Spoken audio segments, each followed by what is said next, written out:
บ่ชายกับแม่นเจ้าบ่อนคนนี่อบเฮ็ดอบโอ้เจ้าโอ้เปียกบ่แล้วนี่เนาะพี่น้องเอ้ยเนาะน้องนุ่งเจ้ามาขนซอยเด้อซอยกันเด้อ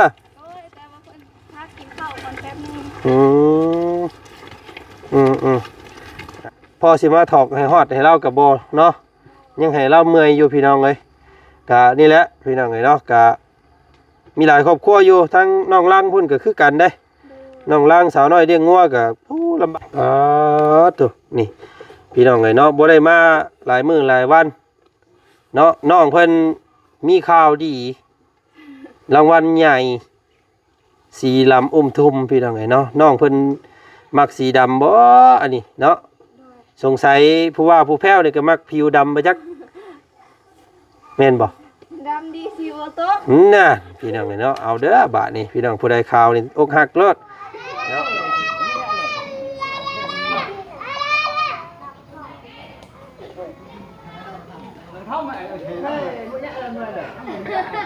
ไม่ปูนี่น่ะหมดแกรถน้อยเยอะเลยเนาะรถใหญ่เนาะมันโลมเนาะ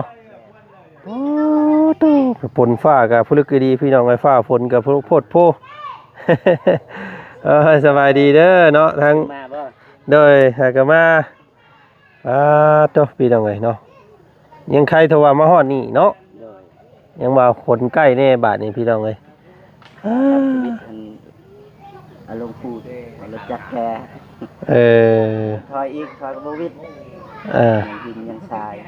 มันโดมเลยเนาะดินมันโดมดินมันฝนตกนี่มาแต่ผู้นอกน้ำเนาะมาจะทึงกันว่าผู้ได้หนีพี่น้องเลยพูดดีๆผลกับผู้เฮือนเปียกเปื้อนมาแล้วเนาะเปื้อนเปื้อนนี่เด้อพี่น้องเลยภาพบรรยากาศกาบ่ค่อยจบค่อยงามไปในช่วงนี้เนาะเป็นภาพที่มันลมมันเปื้อนแน่ไปสันซะไปทางใดกับขี้ตมขี้พุ่งลายยามนี่พี่น้องเลยบ้านเฮาเนาะกับซ้ำบ้านเฮาแหละพี่น้องเลยต้องคำว่าเข่ามานี่ก็สิเหยียบน้ำปลานี่ก็พอแห้งอีกนี่เนาะโอ้ท่อน้ำแล้วนี่อันท่อน้ำปลาบ่อ้ายนี่ต้องได้ผ่านมานี่เหยียบต้องได้ขุดออกเราเพิ่นพังบ่ได้ลึกปานใดเด้ตัวนี้อยู่แต่ดินมันยังทำนี่แล้วครับผักโอ้มันลายปีเด้ฝนตกมันเฉาะลงเนาะมันไหลลงเนาะมันบ่เที่ยงเลยดิแต่ก่อนเพิ่นก็พังลึกอยู่แต่ว่าน้ำมันเฉาะลงเนาะก็เห็นคือเก่าบาดนี้พี่น้องก็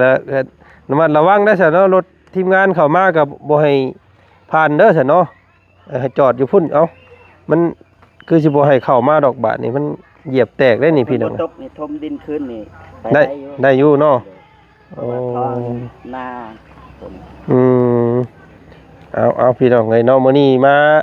เยี่ยมมายามเบิ่งเฮือนน้องเพิ่นก่อนพี่น้องเลยเนาะเพิ่นกำลังสิเฮ็ดห้องน้ำบ่เนาะเข้าน้ำกันได้สบายบาดนี่เนาะมีห้องน้ำอยู่หั่นกระทั่งระบาว2พังนี่ก็เข้าน้ำกันเด้อเนาะพอได้บ่เข้าป่าพอบ่เข้าป่าเนาะมันลำบากได้เข้าป่ายามนี่พี่น้องเอ้ยเปื้อนเปอะโอ้ยเพื่อสิถ่ายสุดนี่ยุ่งตอมก้นไปละเนาะพี่น้องเอ้ยคือเห็นภาพนั่นเลยเนาะเอากะก่อนอื่นเด้อพี่น้องเอ้ยเนาะทางบ่จันอยู่ในช่องของเจจันเนาะพี่น้องเนาะกับทักทายสบายดีพ่อแม่พี่น้องกันมัดสุขุสุคนพี่น้องเลยเนาะคนเอาแก้เอาแน่พี่น้องเลยเนาะอดออมเลยมันเฮือนเฮามันเข่ายากสิคล้ายๆกันกับบ้านของน้องล่างเด้อพี่น้องสำหรับบ้านของน้องล่างกะโอ้ยเนาะไม่ต้องหอกตามมาก็ต้องลำบากต้องได้แบกพี่น้องเลยเนาะเพราะว่าสิเป็นหินเป็นดอนเป็นนี่ก็คือกันแหละพี่น้องเลยเนาะต้องได้ถอกอยู่หมุงลุ่มคือเก่าทางบ้านน้องล่างเพิ่นก็ได้อันนั้นเนาะก็พี่น้องเนาะจังใดก็สู่ไปพี่น้องเลย เนาะเฮ็ดตามสภาพความเป็นจริงเนาะพวกเฮาก็เฮือนผู้ใดวิวดีทำเลงามก็ขึ้นง่ายว่าซั่นซะพี่น้องเอ้ยเนาะผู้ใดเฮือนยากแบบนี้ก็อดเอาแหละนะเป็นบททดสอบพี่น้องเอ้ยเนาะการเฮ็ดเวียกสิได้ง่ายของง่ายมันก็สิบ่เห็นคุณค่าของเงินเนาะ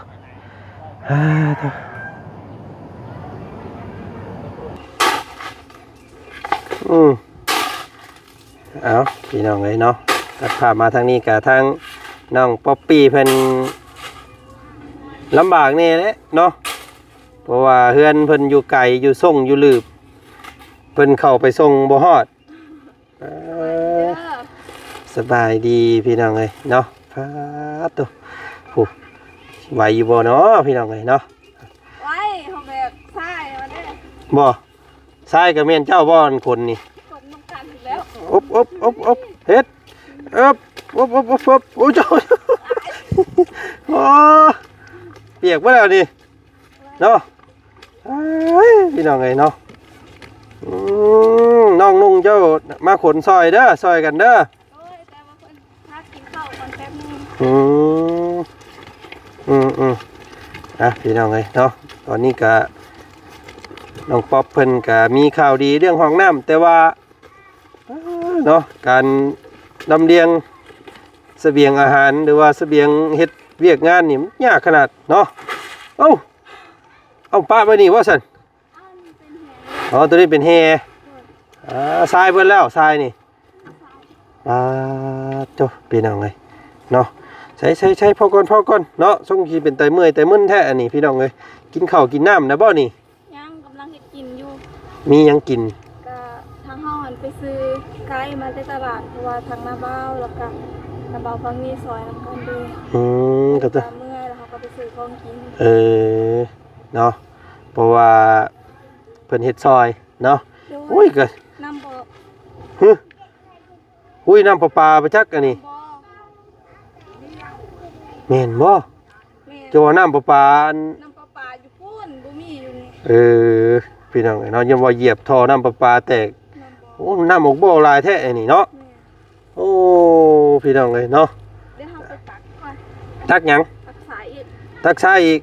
โอ้พักก่อนเนาะถามก่อนพี่น้องเอ้ยเนาะบ่ได้มาหลายมื้อเลยเนาะหายจะขึ้นมามื้อนี้พี่น้องหาก็ฮอดเนาะแล้วมีข่าวอีหยังแน่อันนี้เพิ่นเฮทรายนี่เพิ่นสิเอามาเฮ็ดหยังอันนี้เขาเจ้าสิเอาไปเทพื้นโอ้มาเทพื้นตัวนี้บ่แม่นเฮ็ดห้องน้ำบ่ซั่นเฮ็ดห้องน้ำมันยังบ่มาบ่ตูนสั่งแต่เขาเอิ้นท่อบ่ก็เสาท่อกับเสาค่าส่งค่าสร้างยังบ่ทันมีโดยยังบ่ทันเฮ็ดเอาเองแล้วเฮ็ดบ่เป็น เขาได้ว่าเจ้าเฮ็ดบ่เป็นบ่ก็ฮู้คือกันแต่ทางนาบ้าวก็คือเขาเพิ่นเฮาแบบอยากซอยแบบหาแห้งเพิ่นก็ต้องได้ให้ค่านอกค่าน้ำมาแล้วเพราะว่าทางนาบ้าวเพิ่นก็มีเวียกเพิ่นคือกันเนาะโดยพี่น้องเอ้ยเอาซั่นเนาะมีแต่ว่ายังขาดค่าสร้างเนาะค่าอุปกรณ์เนาะสังกะสีดินออกนั่นจักอย่างเลยเนาะเห็นอันเจ้าขุดอยู่ในคลิปบ่เมื่อวานนี่แล้วบ่แล้วยังแต่ตกแต่งอาจสิยังบ่แล้วแบบคมหยังมันนั่นพอแล้วบ่ก็ยังเหลือน้อยเดียวอาจสิประมาณได้ประมาณ10เซนไปเบิ่งอยู่เนาะพามาเบิ่งแน่พี่น้องเอ้ยเนาะเพราะเราใส่สุดลงตุ่มพี่น้องเอ้ยเนาะส่งสิเป็นไตเมื่อยอยู่ได้เราก็ได้เนาะโอ้ปลุดปูดเป็ดพี่น้องเอ้ยเนาะตัวฝนกับฝนดีๆรอพอสิมาถอกให้ฮอดให้เล่ากับบ่เนาะยังให้เล่าเมื่อยอยู่พี่น้องเอ้ยกะนี่แหละพี่น้องเอ้ยเนาะกะมีหลายครอบครัวอยู่ทั้งน้องล่างพุ่นก็คือกันได้น้องล่างสาวน้อยเลี้ยงงัวก็ลำบากเราก็ได้เวลาขนนั่นขนนี่มาก็ต้องได้เบรกได้หามเพราะว่ามันไปบ่ฮอดเฮือนเนาะมันโมเมนต์ชีเลี้ยงปลาบ่จักอันนี้เป็นบ่อปลาโอ้พี่น้องเอ้ยเนาะสรุปแล้วเจ้าสิเฮ็ดห้องน้ำอยู่ทางเทิงเนาะ คิดว่าเจ้าสิเฮ็ดห้องน้ำอยู่ส่วนนั้นบ่แม่นเนาะ โดยบ่แม่น เออ เฮ็ดฝั่งนี้ เออแล้วก็ขุดคลองน้ำเวลาอาบน้ำกันแล้วให้มันไปตามขอบพุ่นเนาะ แม่น ได้คือกันอยู่พี่น้อง โดย เพราะว่าเฮ็ดห้องน้ำอยู่พุ่นมันสิเป็นหน้าบ้านเนาะ โดย เวลาคนมาคนก็สิเฮ็ดห้องน้ำก่อนตัวนั้นเนาะเอาส่งไว้เชื่องไว้ตัวหลังบ้านพี่แหละพี่น้องเอ้ยลึกแล้วบ่นี่ กะลึกแล้วยังเหลือ10 เส้นซื่อๆคันยังบ่แล้ว ท่วมหัวแล้วบ่ แม่น ปาตัวไผขุดซอยนี่ ทางนาบ้าว ปา แล้วก็ทางหมู่นาบ้าวน้ำแล้วก็ อ่า ทรายขุดแน่แต่ว่าบ่ลึกปานใด โอ้มันเป็นดินแห่ดินอันนี้แล้วนี่เนาะ โดย โอ้แข็งเด้นี่พี่น้องเอ้ย ดินแดงบ่ โอ้เพิ่นเฮ็ดอันน่ะท่อนเดียวบ่เพิ่นเฮ็ดเอาลงท่อนเดียวแล้วว่าเด้อว่าเอาลงไปชั่วเดียวเลยเนาะบ่ได้เฮ็ด2ท่อนเนาะ เฮ็ดแบบได้ บ่หมายถึงเพิ่นบ่ได้เอาลงคู่กันเนาะเอาลงอันเดียวเนาะ แม่น 4ท่อนพอแล้วอันกับพี่น้องไปเนาะบ่เบิดดอกบ่เต็มง่ายดอกเนาะบัดอาบน้ำเจ้าก็เฮ็ดให้มันออกจากห้องน้ำเจ้าให้มันไปพุ่น แม่น เนาะ เพื่อเฮาก็สิฝังท่อไว้ อืมเพราะว่าทางพุ่นมันต่ำเนาะ โดย อาบน้ำลงไปฮอดหัวเพิ่นนี่โอ้ยเพิ่นหายเด้ แม่น เนาะเอ้ยพี่น้องไงเนาะ โดย เอาเปื้อนเปื้อนี่พี่น้องไงเนาะยังเมือดยังมึงอยู่เฮือนชานนอนซองของเพิ่นเป็นได้เฮือนชานเฮานี่เนาะ ก็มีแต่ได้ชะลอเองให้เขาเจ้าเสียพื้นให้แล้วก่อนแล้วจึงขึ้นบาดเดียว อืมขึ้นไปนอนนะบ่ ก็ทางน้องก็ขึ้นไปนอนแล้ว อืม เพื่อก็ตอนกลางคืนทั้งแม่ก็ขึ้นมาเลินอยู่เฮือนใหญ่นี่คือกัน อืมนอนนั่นแหละเนาะ โดย ฝนตกฝนหัวทั้งนั้นก็ห่วยขึ้นมานอนนั่นแหละพี่น้องบ่ถึงถือหยังหลายดอก แม่ มันถือหลายมันก็ลำบากเฮาซื่อๆเพราะว่าจุดประสงค์ผู้ใหญ่เพิ่นเฮ็ดให้ก็อยากให้อยู่ให้เศร้าเนาะ โดย เฮ็ดแล้วบัดนี้ให้แยงซื่อๆบ่เอาแล้วเฮ้ยเนาะ โดย โอ้ยพี่น้องเอ้ยยังบ่ได้ขึ้นง่ายดอกใส่เฮือนน้องป๊อปปี้เพิ่นนี่เนาะอันนี้สร้างเพิ่นได้สร้างได้หยังนะบ่อันมาเทพื้นนี่อันน่ะคุยกับสร้างอันตะโลนี่บ่ ก็ เทพื้นนี่นะ บ่ได้คุยกันน้ำสร้างตะโล อืม แต่ว่าทางบ่เสียงได้ยินบ่เสียงบอกว่าเพื่อนน้องกองมีบ่จ๊ะ สร้างเฮือนน้องกองมี โดย สร้างแดะเนาะ โดย น่าสิเป็นสร้างแหล่ซะพี่น้องเอ้ยแล้วก็สร้างแหล่คือกันได้เราก็ซื้อแหล่คือกันได้ แม่น พอสร้างทีมนี่ก็สร้างแหล่คือกันพี่น้องเอ้ย เขานิยม เนาะกาสิเอิ้นเพิ่นไปเบิ่งเฮือนน้องลังอยู่สำหรับสร้างแหล่ถ้าว่าเพิ่นบ่ได้ไปเฮ็ดเฮือนให้ทางบ่เสียง เห็นทาง FC คอมเมนต์มาว่ายังขาดหลายอย่างอยู่ทางเฮือนแม่น้องเอิงว่าซั่นเนาะคือสิยังบ่ได้ไปเฮ็ดง่ายทั้งชั้นเดียวว่าจันทร์สิเอิ้นเพิ่นไปพุ่นก่อนแล้วกัน โดย พี่น้องเฮือนน้องอันว่าน้องล่างสาวน้อยเลี้ยงงัวเฮาเนาะ ทางพอสร้างอยู่บ้านสตึมเดี๋ยวนี้เขาเฮ็ดอยู่ไสล่ะ บ้านจะถึม คนมาเฮ็ดเฮือนทางนี้เด้ อันนี้แหละภาษางี้แหละเดี๋ยวสิล้มนะเพิ่นว่าสิเอาเพิ่นไปบ้านน้องล่างเป็นทางไดเนาะเดี๋ยวติดต่อหาเพราะว่าถามทางบ่อเสียงแล้วเพิ่นก็ยังบ่ทันได้เฮ็ดง่ายว่าซั่นเนาะให้เพิ่นให้สร้างไปเบิ่งหน้างานก่อนซื่อๆว่าซั่นเนาะโอ้เพิ่นเอาไม้จังไผไปใช้นี่ ว่าสิไปปลูกแต่ว่ายังบ่มีเวลาไป เอาเนาะค่อยเป็นค่อยไปเนาะสำหรับห้องน้ำเนาะเอาสำนี้ก่อนพี่น้องเลยเนาะได้แต่เสา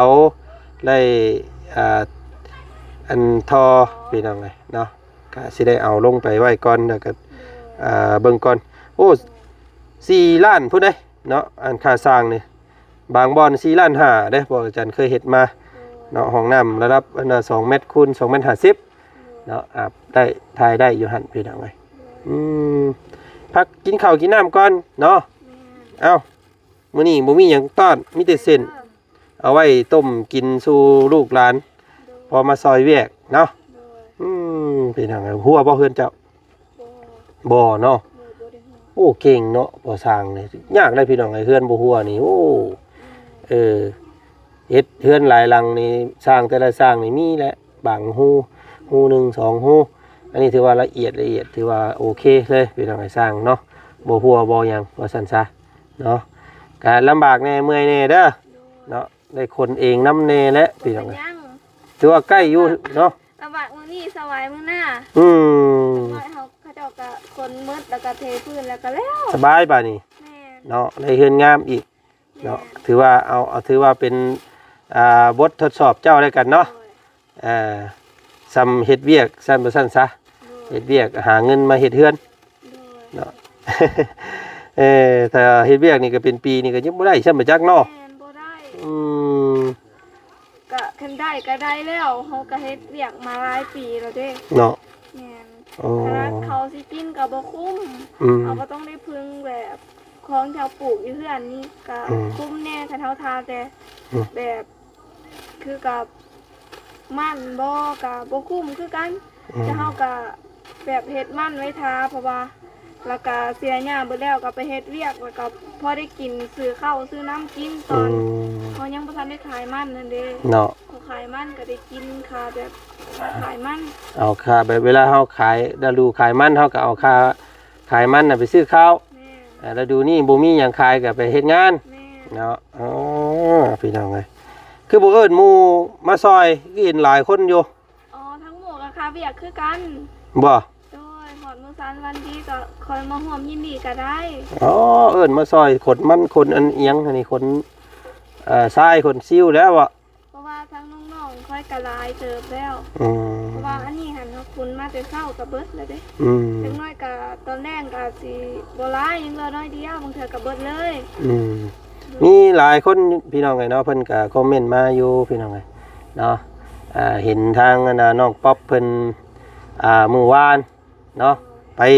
ดินน้ำไผมื้อวานนี่น้ำมูน้ำน้องน้ำบ่โดยว่าสิไปอันนั้นไปเปลี่ยนน้ำมันเครื่องรถแล้วที่นี่หันก็เลยไปหาหมู่ก่อนแป๊บนึงเพราะว่าบ่ได้ไปหาสู่กันโดนแล้วฮอดก็เลยมาหาเห็นอัน FC เพิ่นคอมเมนต์มาว่าไปซอยทางลุงหนวดนี่เด้อว่าซั่นเนาะไปหาน้องหมู่น้องป๊อปแน่เพิ่นว่าพี่น้องเอ้ยเนาะก็บ่จันก็ยังบ่ได้ไปเบิ่งเฮือนซานเพิ่นจักเทื่อพี่น้องเอ้ยเนาะมีแต่เว้าเคยล่ะกับเว้าลุงหนวดมื้อนั้นเนาะไปถ่ายรู้สึกว่าเพิ่นเฮ็ดเวียกบ่ช่วงนี้ก็ได้แม่ใช่หยัง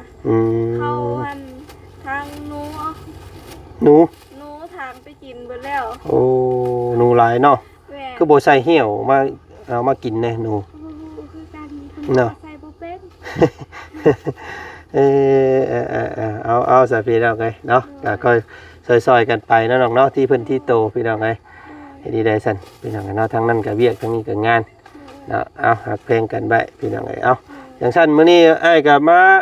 นี่แหละเนาะมาเบิ่งมาอัปเดตเบิ่งเฮือนเจ้านี่แหละพี่น้องเอ้ยคือสิยังดนอยู่เด้อยังบ่ได้ขึ้นง่ายเด้อพี่น้องเนาะเพราะว่าป้าลุงหลายคนก็ว่าโอ้มื้อใดเด้น้องป๊อปเพิ่นสิขึ้นเฮือนนี่ว่าซั่นเนาะคือสิดนอยู่เนาะเพราะว่าเนื่องในจากเพิ่นอยากให้เป็นเทพูนอีหยังเรียบร้อยให้มันสะอาดให้มีหมุงนั่งเนาะแขกคนเพิ่นนั่งตะลุมตะลางว่าซั่นซะมีห้องน้ำห้องในเวลาหมู่มาขึ้นเฮือนขึ้นศาลเนาะอันนี้มากินตำมะฮุ่งรถป๊อดโตเล่นเข้าป่าบ่ทันแล้วเจ็บท้องเนาะอันนี้มีห้องน้ำไว้ให้แขกคนมาขึ้นเฮือนกับใครเนี่ยเนาะเอาแต่พี่น้องขอให้ได้ห้องน้ำแล้วไวๆเด้อยังขาดยังเพิ่นบ่นี่บ่ฮู้คือกันแต่ว่าทางบ่ปูนหันบ่พออยู่แล้วมีแต่6ล้านปลายดินบล็อกเนาะแห่ทรายปูนแล้วก็สำคัญเลยก็คือค่าสร้างและพี่น้องเพราะว่าหลังคาก็บ่ปานใดดอกเนาะเป็นพวกไม้ก็บ่กี่เส้นดอกพี่น้องบ่จันเคยเฮ็ดมาแต่ว่านักๆนี่คือปูนนี่ระดับ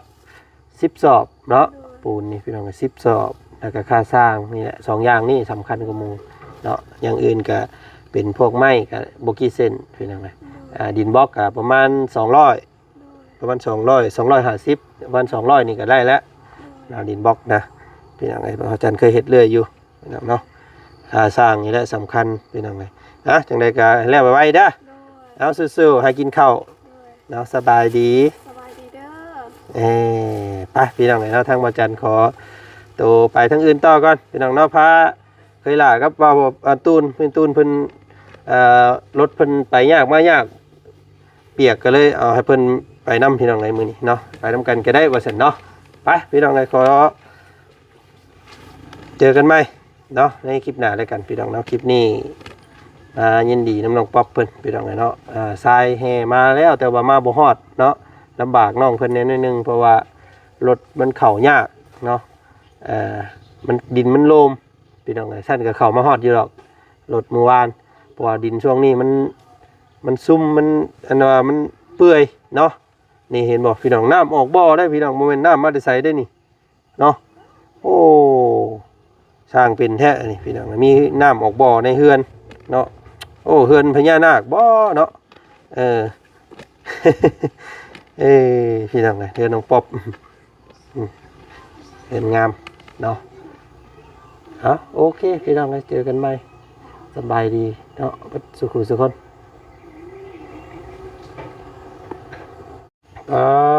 ตัวนี่พี่น้องเนาะบ่ได้มาหลายมื้อหลายวันเนาะน้องเพิ่นมีข่าวดีรางวัลใหญ่สีลำทุ่มพี่น้องเนาะน้องเพิ่นมักสีดำบ่อันนี้เนาะสงสัยผู้ว่าผู้แพ้วนี่ก็มักผิวดำไปจักแม่นบ่ดำดีสิวโต๊ะน่ะพี่น้องเนาะเอาเด้อบาดนี่พี่น้องผู้ใดข่าวนี่อกหักเลิศเนาะน้องป๊อปเพิ่นมักคนผิวเข้มเด้อเนาะอันนี้สีเลือกเองบ่นี่สีดำด้านพี่น้องเลยเนาะโอ้คิวได้ว่ะเนาะคือโบล่างเนี่ยล้างแล้วฮะล้าง2 เดือนแล้วหมายถึงล่างแบบว่าเอาน้ำอย่างอื่นล่างนะน้ำหวานน้ำเหล้าเบียร์เฮาแบบนั้นบ่ได้บ่แม่นโอ้แต่เก่าคนได้รถใหม่นี่ต้องเดี่ยงไหนต้องล่างและเพิ่นเอิ้นเนาะเนาะเท่าไรนี่16 ล้าน16 ล้านด้วยจ้ะ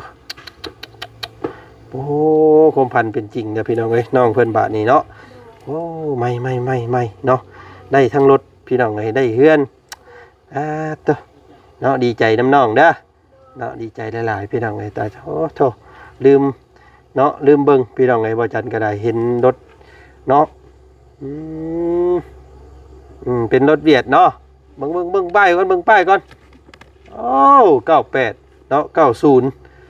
บ่ยังก็บอกบุญสารวัตรบอกว่ามือคอยซื้อรถแบบมันออกมาแบบนี้เลยนี่90มือคอยซื้อรถ98เด็กเมียป่าโอ้คักนี่พี่น้องเนาะมันออกมาถ่ายรถนี้เลยเนาะดีใจนำเด้อเนาะโอ้ได้ขี่ไปเฮ็ดเวียกเฮ็ดงานบาดนี้เนาะไปหาหมู่หาคู่ไปดินไปหัวไปเวียกไปงานไปซื้อของอยู่ของกินเนาะไปหาแพทย์หาหมอพี่น้องก็สะดวกสบายเนาะเป็นรถคูณเด้อเอาเนาะดีใจน้ำหลายพี่น้องโอ้เนาะดำทุ่มเนาะเสื้อกระดำคนบัดขาวพี่น้องเลยโอ้ยตาย